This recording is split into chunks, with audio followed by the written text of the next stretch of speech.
The room with red wallpaper. When the last of the Carmichael family passed, the manor on the cliff was left in silence.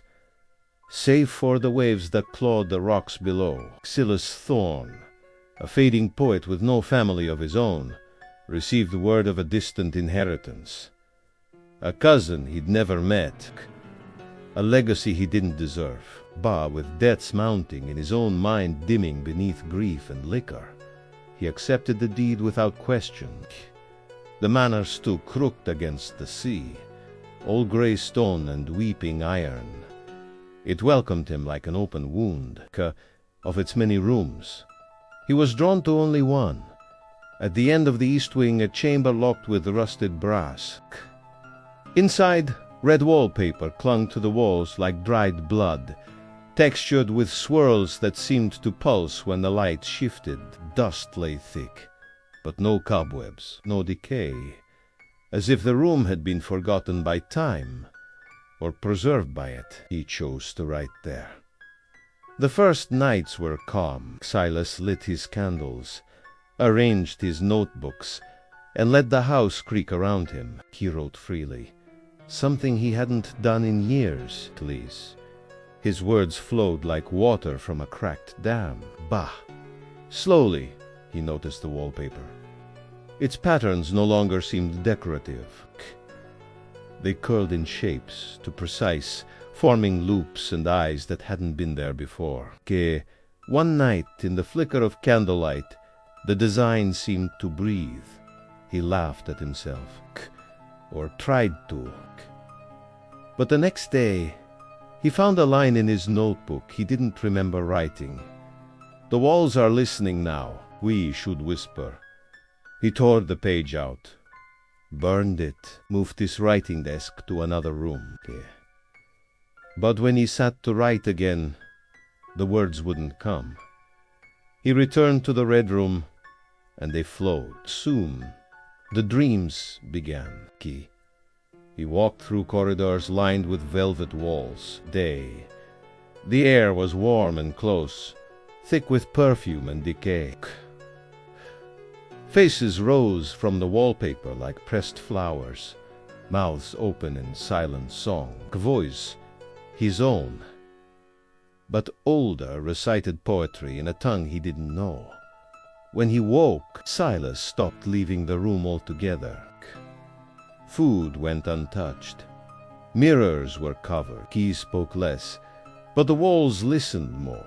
They shifted now, not subtly, but visibly.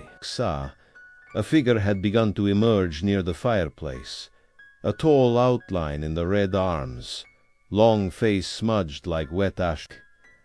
He called the local doctor once. When she arrived, the room was empty. Just dusty wallpaper, old furniture. She said he needed rest, said the grief was catching up. Gave him laudanum. He watched her car disappear down the path, and when he turned back, the figure in the wall had eyes. The poetry changed. No longer his usual melancholy verses, but odes to fire and blood. Litanies of loss that weren't his. Names he'd never spoken found their way onto the page.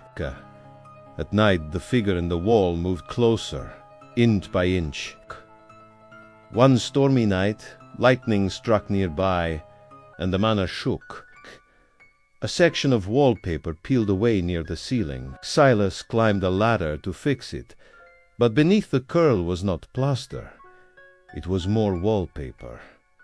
And beneath that, he tore layer after layer until his fingers bled. Each sheet had the same red pattern, but darker, wetter, closer to something alive.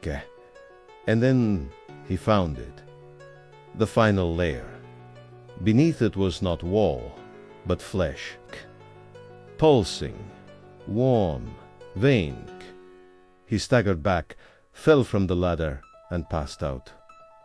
When he woke, the figure was gone from the wall.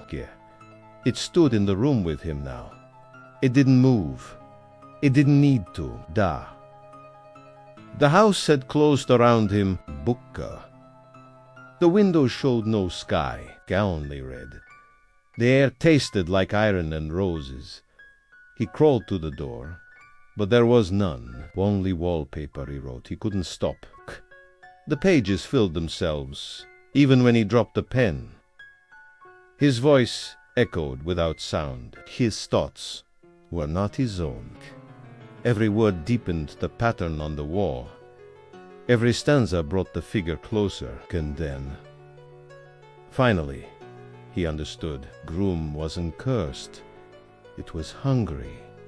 It fed on grief, on guilt, on poets who saw the world as verse. And it kept them not in death, but in repetition. Decades they found the manor, decades later, during coastal redevelopment. Most of it had collapsed. Only one room remained intact. Red wallpaper, pristine. A desk, a candle, a stack of notebooks. And on the final page, one sentence repeated over and over. The pattern is almost complete. The ink was still wet.